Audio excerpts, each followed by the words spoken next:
আসলে প্রিয় মানুষটাকে কেউ হারাতে চায় না।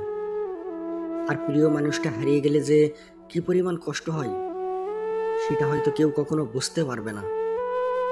যারা হারিয়ে যায় একমাত্র সেই বুঝতে পারে প্রিয় মানুষটাকে হারানোর কষ্টটা কেমন, আর এই হারানোর যন্ত্রণাটা কেমন একমাত্র তারাই অনুভব করতে পারে যারা হারিয়ে গেছে। সত্যি বলতে আর কেউ বুঝতে পারে না, কেউ না। আর একটা রিলেশনের ক্ষেত্রে বা একজনকে ভালোবাসার ক্ষেত্রে যে রিলেশনটাকে সিরিয়াসলি ভাবে নিয়ে থাকে একমাত্র সেই আঘাতটা সব থেকে বেশি পেয়ে থাকে।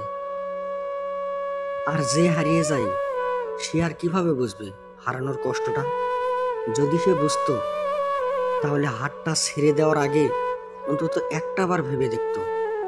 আসলে কাউকে স্বপ্ন দেখিয়ে তার অনেকটা কাছাকাছি গিয়ে কাউকে একলা করে দিয়ে এক আকাশ সমান আঘাত দেওয়ার আগে একটা বার ভেবে দেখা উচিত। আমি যদি কারো মন ভেঙে দিই আমার মনটাও তো কেউ ভেঙে দিতে পারে।